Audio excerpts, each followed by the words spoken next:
গ্যাসের দাম বৃদ্ধি করার কোন ধরনের পায়তারা করলে গদিতে বসতে পারবেন না। আপনারা দফায় দফায় 5 মাসে সিলিন্ডারের দাম বৃদ্ধি করেছেন, বিদ্যুতের দাম বৃদ্ধি করেছেন, জ্বালানির দাম বৃদ্ধি করেছেন, এখন গ্যাসের দাম বৃদ্ধি করার পায়তারা করছেন। এই পায়তারা অবিলম্বে বন্ধ করতে হবে। এই বৃষ্টির মধ্যেও আমরা সবাই রাজপথে অবস্থান করছি। এটাই এই সরকারের জন্য একটা বড় বার্তা। সামনের দিন আসতেছে, বর্ষা বিপ্লব সংগঠিত হয়েছিল 2024-এ, প্রয়োজন লাগলে 2026-এও হবে। এটা সরকারের আচরণের উপর নির্ভর করবে। সরকার 5 মাসে সম্পূর্ণরূপে ব্যর্থ হয়েছে।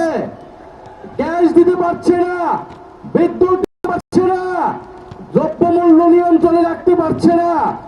কর্মসংস্থানের প্রতিশ্রুতি দিয়েছিল, একটি কর্মসংস্থানও নিশ্চিত করতে পারে নাই।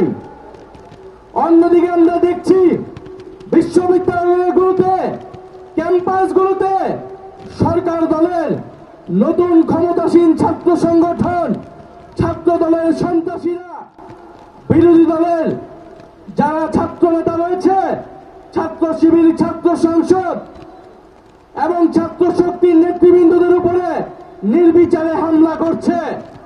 তারা পুরনো ছাত্রলীগের জায়গা দখল করে ক্যাম্পাস দখলের পায়তারা করছে। আমরা বলবো, জুলাই গণঅভ্যুত্থানের জুলাই যোদ্ধারা এখনো ক্যাম্পাসগুলোতে রয়েছে। কোনোভাবেই ক্যাম্পাসের দখলদারিত্ব কোন ক্ষমতাসীন ছাত্র সংগঠনকে আপনারা দেবেন না। আপনাদের রক্ত ঝরছে, বাংলাদেশের মানুষ এটা দেখছে, বাংলাদেশের জনগণ আপনাদের সাথে আছে। এবং ঢাকা শহরের মানুষকে বলবো, আমরা দেখছি রাস্তাঘাটে মহিলারা মিছিল করছে, হাড়ি পাতিল নিয়ে মিছিল করছে, হারিকেন নিয়ে মানুষ নেমে আসছে। কারণ গ্যাস নাই এবং বিদ্যুতের বিল অপ্রয়োজনীয়ভাবে ভুতুরে বিল দিচ্ছে ঢাকা শহরের মানুষের উপরে। এই যে নির্মম অত্যাচার এই সরকার শুরু করেছে, আমরা জানতাম এই অত্যাচার করবে। কারণ গণভোটের গণরায় যেই সরকার মানে না, জনগণের কোন দাবি দেওয়া এই সরকার পূরণ করবে না।